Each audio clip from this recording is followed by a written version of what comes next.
I got myself a box of these Bridgestone E9 long drive golf balls. You can tell by the name, it's designed for a long ball, so if you want to hit the ball further. They're sort of a mid-price ball. They're not cheap, but they're not on the dear side either. I'm going to head out in the course here and give them a try first, and then we'll do some comparisons to like the Callaway Super Soft and stuff like that. If you're new to the channel, my name's Trevor, this is Tredam Golf. I'm an average player. Sometimes I can shoot in the 90s, sometimes in the 70s, sometimes even in the 100s.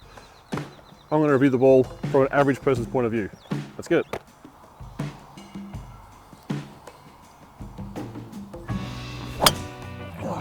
It's gone left but high. First instinct, felt hard, but it's gone a long way.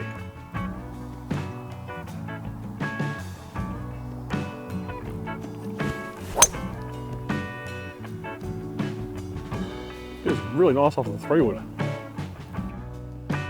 Alright, I'm going to start this review off a little bit differently. So obviously with a long drive golf ball, there has to be trade-off somewhere, and usually it's performance sort of 100 metres in with spin. So I'm in an interesting spot here. I'm sort of 5-10 metres short of the green, but a fair bit of green to work with. So I'm going to hit a few shots and see how it feels and how it looks. More importantly, how it reacts. Nice bit of spin, got off a bit short.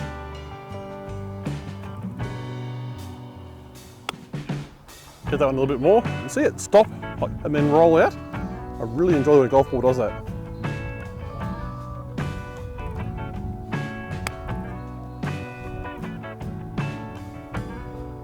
That's not too bad, considering it's a long distance ball, not a spin ball. Now I've got the Callaway Super Soft here for a comparison. Let's see if I can do a similar shot. That felt heaps softer off the club face, and it slowed down. It's a pretty similar amount, but so the Callaway Super Soft feels soft off the club face, but in terms of result, there's not much in it. Okay, next up I've got a short par 3, about 130 metres. Don't worry, I'm going to get to the drives real soon, but this is really important to test out whether the long distance off of the tee is also matched with long distance with the shorter irons, because it will make a difference to your game, because if it's going further, obviously you get to adjust your swing. So I'm going to start out with a couple of the Bridgestones, and then we'll try a comparison.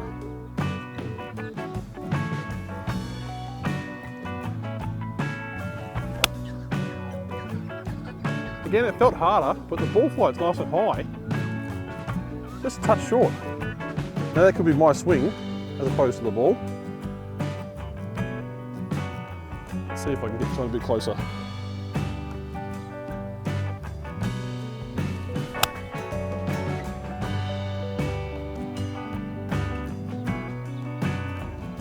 That one's a bit better. Landed on the front of the green. Took a bit of a divot. So I've got the Callaway Super Soft, the current model here. Now theoretically, it should land a touch shorter. It does feel softer. You can definitely feel that off the club face. And that has landed short, probably a bit shorter than the last two. I've also got the Strixon Z-Star, which to be honest is not much dearer than the Bridgestone. And it's a premium level golf ball.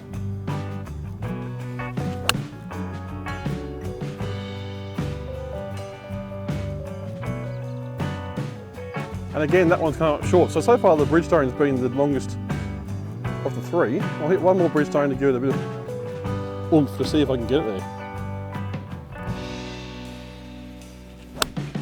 Oh, look at that spray.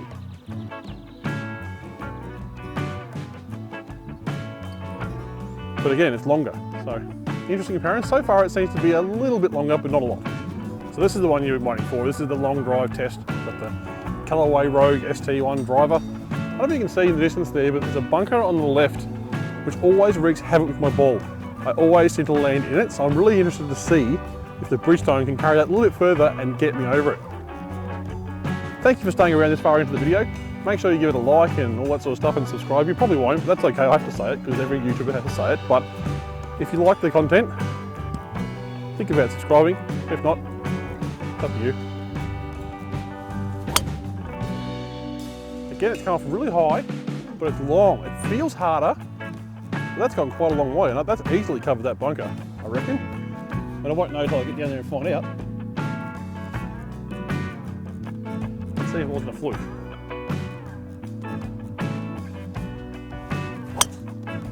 That one's got a bit left. A little bit slicey. Let's see if it gets over. I reckon it might have just got over or just in. Again, we'll find out.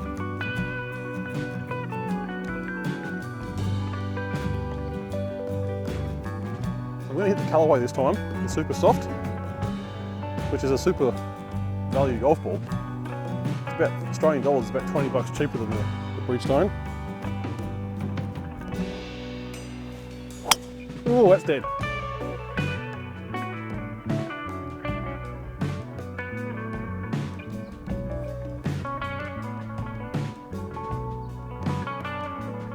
I might have to get another one out of the bag because I can't compare that one.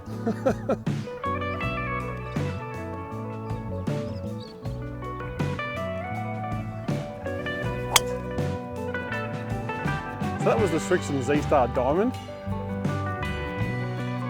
And that one appears to have either just covered it or has gone into pot as well. I'll go down and measure all these afterwards.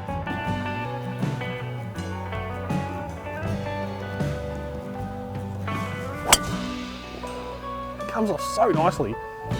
It feels hard, but it goes a long way. And that one has flown the bunker easily.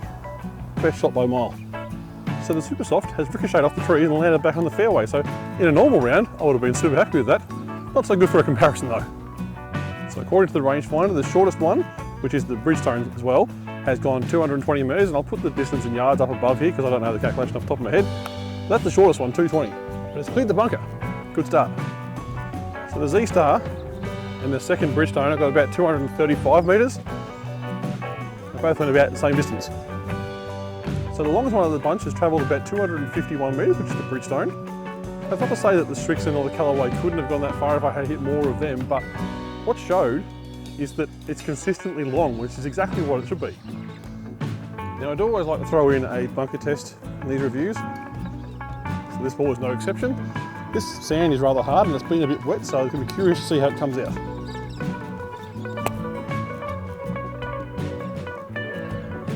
I'd be very, very happy with that in course. Right up next to the flag. I got it a little bit heavy.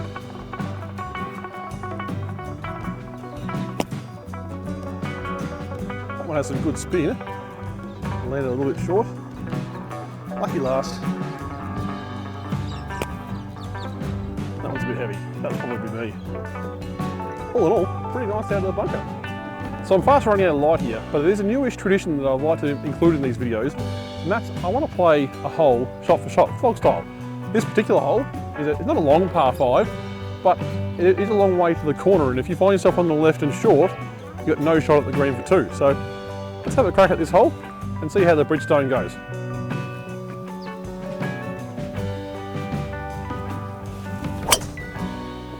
Now I've bitten off too much, and that has gone down the tree line.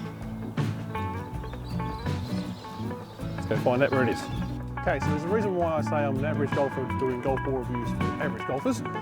How many other channels would show you hitting out of this mess?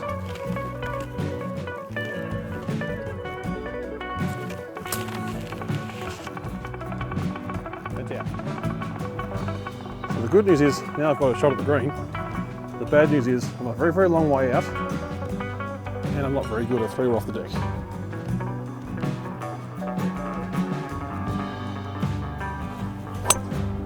Well, that has come off lovely. Very long, very high. Pretty happy with that. Isn't this the kind of shot we all hate in golf? Not far enough to away a full swing, but close enough to buff it.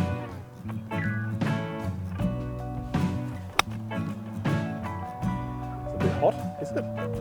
Oh, that's beautiful. I've got this one left for a par, which considering I hit the trees, I've been pretty happy with.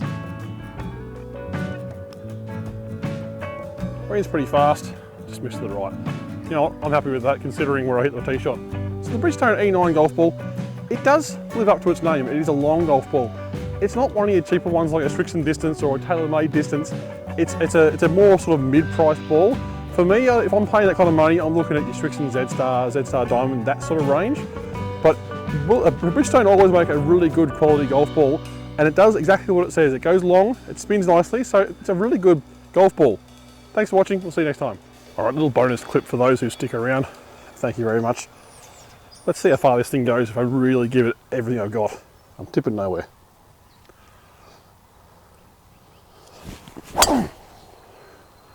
And that is in the car park. Oh dear. Bye.